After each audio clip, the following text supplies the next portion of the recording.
kejauhan nih. Ya. Nah, Oke. nah. 1, 2, 3. Selamat siang Pak. Iya, selamat siang. Saya Fauzi dari Binus Alsut. Ya. Ingin bertanya tentang kualitas guru di Indonesia. Kualitas Ini guru. dengan Bapak siapa? Saya Pak Nugroho. Pak Nugroho. Ya. Pertanyaan pertama, menurut Bapak seberapa penting peran kualitas guru dalam meningkatkan mutu pendidikan di sekolah? Oh ya, seberapa penting? Ya, menurut saya itu sangat penting. Kualitas guru akan sangat menentukan juga dengan kualitas pendidikan di Indonesia. Jadi menurut saya sangat penting. Ya. Oke. Lanjut ke pertanyaan kedua, apa saja faktor yang menurut Bapak memengaruhi kinerja dan profesionalisme guru baik dari dalam diri maupun dari lingkungan sekitar? Oke, apa saja yang mempengaruhi ya? Nah, yang pertama tentu saja profesionalitas guru, artinya dia memang mengajar sesuai dengan keahliannya, ya keahliannya, dan dia memang belajar untuk itu, artinya berpendidikan, ya artinya dia mempelajari. Terus yang ketiga adalah moral, ya guru harus memiliki standar moral, ya, di mana dia adalah di samping sebagai transfer ilmu, ya, tapi dia juga seorang pendidik, ya, pendidik dalam arti dia juga mendidik siswa dalam sisi moral, ya, sikap, sopan santun, ya, kedisiplinan. Nah itu hal-hal yang mesti dipegang oleh seorang guru. Oke, baik. Selanjutnya ke pertanyaan ketiga, apakah Bapak merasa telah mendapatkan dukungan yang cukup dari sekolah atau pemerintah dalam meningkatkan kualitas profesional Bapak sebagai guru? Ya, kalau menurut aku dari lingkungan sendiri, ya, ini BPK Penabur Yayasan sudah sangat memfasilitasi, ya, artinya memberikan pelatihan, terus kemudian teman-teman guru juga saling mendukung, saling mengisi kalau ada kekurangan. Nah, secara pemerintah juga udah bagus dukungannya, ya, baik itu melalui pelatihan-pelatihan, bahkan juga melalui kesejahteraan guru, itu juga pasti sedikit banyak merupakan perhatian pemerintah untuk meningkatkan kualitas guru. Jadi intinya bahwa sekarang ini udah bagus, tinggal bagaimana kita sebagai seorang guru memaksimalkan, ya, peran kita, pengaruh kita kepada siswa, gitu. Oke. Selanjutnya ke pertanyaan keempat, itu pelatihan atau pengembangan profesional apa saja yang pernah Bapak ikuti dan bagaimana pengaruhnya terhadap proses pembelajaran di kelas? Oke, karena kebetulan saya guru olahraga, ya, jadi banyak pelatihan-pelatihan yang berhubungan dengan olahraga, ya dengan profesi saya, baik skill, ya, artinya skill keterampilan olahraga banyak saya ikuti. Lalu yang kedua adalah pembinaan iman, karena di sini adalah yayasan Kristen, ya, itu juga sangat membantu.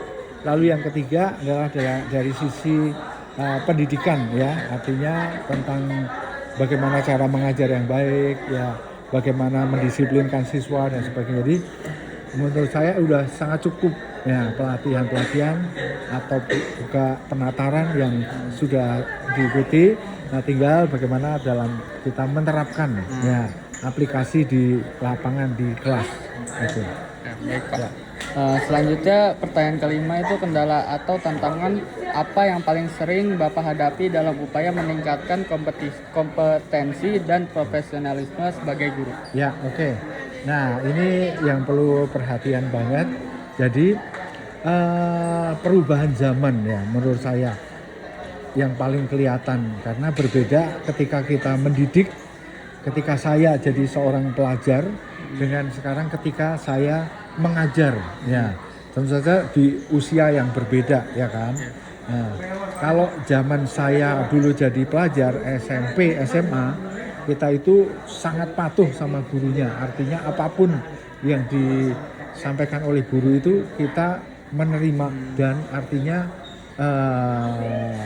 bisa mentolerir bahkan dengan didikan yang keras sekalipun. Nah, yang sekarang ini yang saya lihat perbedaannya adalah kadang-kadang kalau guru mau mendisiplinkan itu harus berpikir 2 kali ya, karena ada yang merasa nggak terima siswanya, mengadukan ke orang tua, mengadukan bahkan sampai ke penegak hukum. Nah, ini yang menjadi kendala menurut saya. Nah, harapan saya adalah kita kembalikan lagi fungsi guru seperti zaman dahulu di mana guru punya otoritas untuk mendidik siswa supaya disiplin, dan tujuannya adalah disiplin, bukan tujuan untuk menyakiti, bukan tujuan untuk menyengsarakan, enggak. Karena guru juga tidak mau membuat disiplin keras kalau siswanya tidak membuat satu kesalahan misalnya ya. Artinya bahwa apa yang dilakukan itu punya tujuan baik. Nah, jangan disangka mempunyai maksud jahat gitu. Itu yang keprihatinan saya. Oke, baik Pak. Oke. Apakah ada lagi? Ada lagi. Oh ya. Pertanyaan ke-6 itu, iya Pak.